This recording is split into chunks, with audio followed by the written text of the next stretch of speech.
नमस्कार साहब, जाकिर साहब, मैंने आपका प्रोग्राम बहुत बार टीवी पे देखा था। मेरा नाम गोविंद तिवारी है।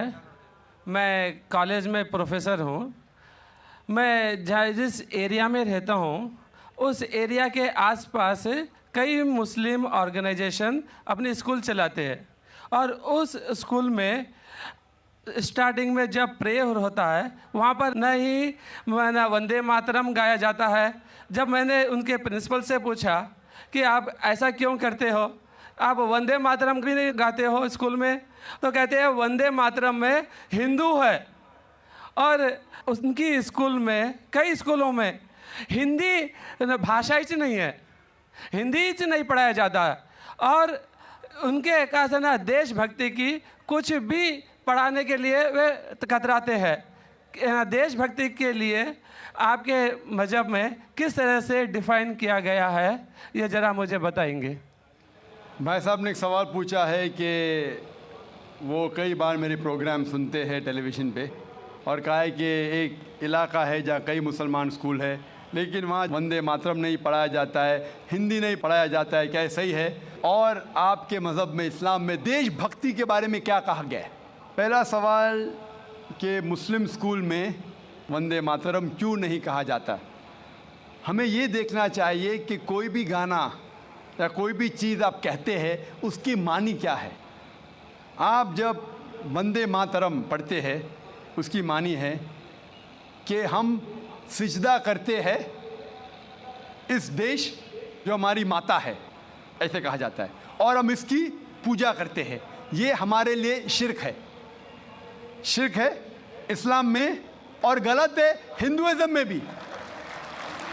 हिंदुइज्म में भी आपको इबादत सिर्फ करना चाहिए एक खुदा की, धरती की नहीं।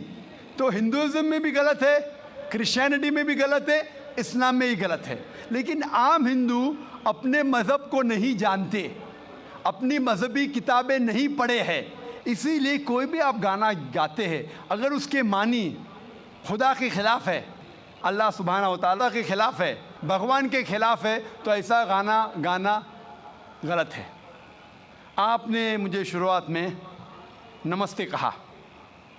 नमस्ते, नमस्ते के क्या मानी है भाई साहब, आप बोल सकते हैं?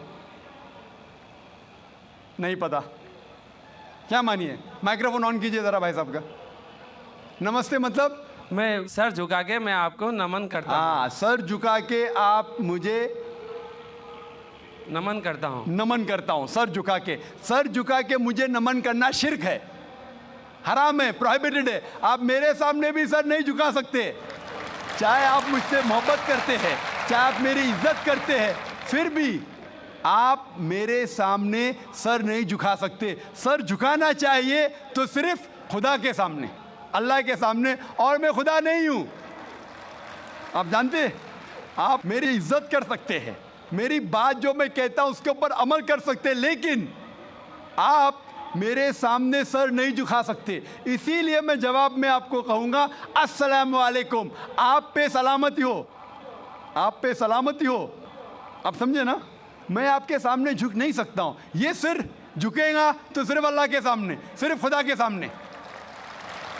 तो आपने बड़प्पन में मुझे कहा, लेकिन अगर गलत चीज़ कहा तो मैं वापस से जवाब नहीं दे सकता हूँ, क्योंकि मैं जानता हूँ जो लोग नहीं जानते वो ऐसे हरकत कर सकते हैं। मिसाल के तौर पे, एक महीना पहले मैं जब बॉम्बे एयरपोर्ट पे था तो एक औरत, हिंदू खातून, मुझे पूछी कि आप डॉक्टर जाकिर नाइक है?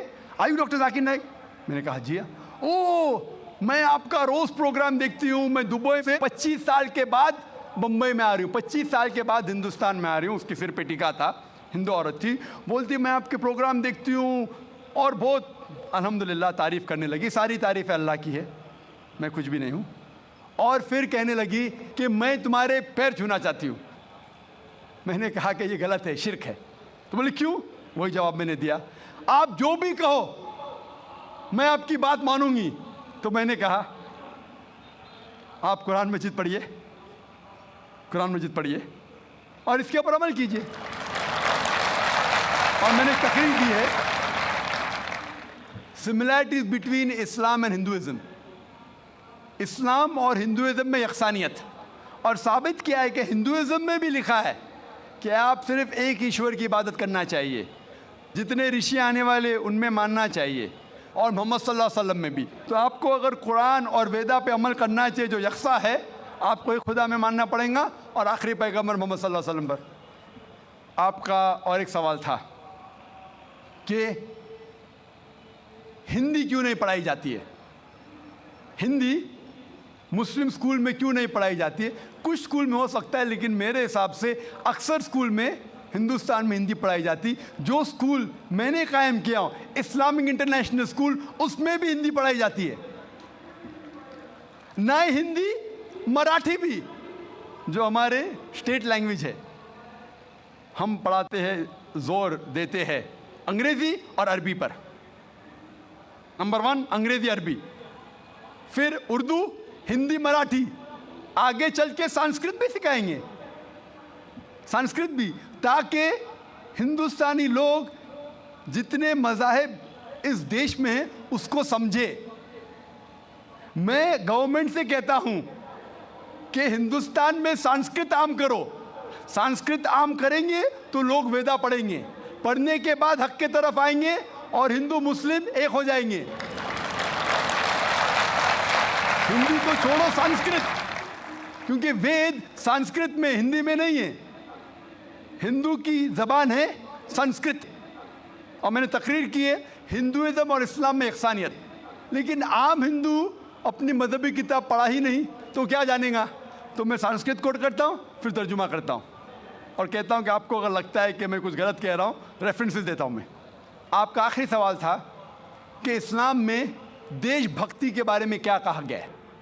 इस्लाम में कहा गया है कि सबसे पहले जो हमें बात मानना चाहिए वो हमारे खालिक की, बनाने वाले की, खुदा की, अल्लाह की, सबसे पहले। अगर अल्लाह की बात से कोई दूसरी बात टकराती है तो उसे छोड़ देना चाहिए। जहाँ तक कि मैं हिंदुस्तानी हूँ और मैं गर्व से कहता हूँ कि मैं फंडामेंटलिस्ट मुस्लिम हूँ, I am a good practicing Indian. Fundamentalist, बुनियाद परस्त मुस्लिम भी हूँ और अच्छा हिंदुस्तानी भी हूँ। मैं हिंदुस्तान के कॉन्स्टिट्यूशन को जानता हूँ। हिंदुस्तान के कॉन्स्टिट्यूशन में एक भी चीज़ फ़र्ज़ नहीं है जो इस्लाम में हराम है, और ऐसी कोई भी चीज़ नहीं है जो हमें मजबूर करती है जो इस्लाम में हराम है। और हिंदुस्तान के कॉन्स्टिट्यूशन में, इंडियन कॉन्स्टिट्यूशन में ऐसी कोई भी हराम चीज़ नहीं जो इस्लाम में फ़र्ज़ है और इंडियन कॉन्स्टिट्यूशन में हराम है। तो मैं दोनों को साथ में लेके चलता हूँ। लेकिन अगर टकराव होगा, मेरे हिसाब से I can be a very good Muslim and a good Indian. मैं अच्छा मुसलमान भी हूँ और अच्छा हिंदुस्तानी भी हूँ। लेकिन अगर आगे चल के, अभी तो कोई टकराव नहीं है, लेकिन अगर आप ऐसे देश में हैं जो देश का कानून अपने खालिक के कानून से टकराता है, तो खालिक का कानून ऊंचा है, खालिक का कानून ऊंचा है, खुदा का कानून ऊंचा है, अल्लाह का कानून ऊंचा है। फिर आता है देश। देश ने हमें, ठीक है, ये देश में हम जीते हैं, देश हमारे लिए फैसिलिटीज़ देता है, लेकिन हमें जान किसने दी? देश ने या खालिक ने? खुदा ने दी। ये हवा जो है, ये हवा के बिना 5 मिनट भी आप जिंदा नहीं रह पाएंगे। कितना? 5 मिनट भी नहीं जिंदा रह पाएंगे। किसने दी? देश ने या अल्लाह ने? खुदा ने। देश ने भी हमारे लिए अच्छे काम किए। मैं देश के खिलाफ नहीं हूँ, मैं भी देशभक्त हूँ। देशभक्त के मानी क्या? अगर आप बोलते देशभक्त मतलब देश की इबादत करना, तो मैं देशभक्त नहीं हूँ। अगर देश की तरक्की चाहता हूँ, हाँ मैं हूँ देशभक्त। तो देशभक्त के मानी क्या इंपॉर्टेंट है। अगर देशभक्त मतलब देश की इबादत करना, तो ये गलत है। इबादत सिर्फ मैं खालिक की करता हूँ, अल्लाह की करता हूँ, खुदा की करता हूँ। लेकिन देश की भलाई चाहता हूँ। अगर वो देश कोई कानून लागू कर रहा है, वो शरीयत के अंदर है, खुदा के कानून के दायरे के अंदर है, तो मैं उनके साथ हूँ। कई चीज़ें इस्लाम में मुबाह है, ऑप्शनल है, और अगर देश उसे कहता है कि करो, तो मैं करूँगा। लेकिन अगर कोई देश, चाहे वो अमेरिका हो या यूके हो, वहाँ का कानून अगर इस्लाम के ख़िलाफ़ है, तो मैं उस देश के कानून के खिलाफ जाऊंगा, क्योंकि मैं सबसे पहले मोहब्बत करता हूं खालिक से, खुदा से, अल्लाह से, फिर अपने देश से। तो जहाँ तक के देश का कानून खालिक के कानून से नहीं टकराता है, हमें उस कानून पे अमल करना चाहिए। और मेरे नज़रिए से एक भी हिंदुस्तान का कानून मुझे मजबूर नहीं करता इस्लाम के खिलाफ। इसीलिए मैं कहता हूँ I am a very good practicing Muslim, fundamentalist Muslim, at the same time a very good practicing Indian. Hope that answers the question.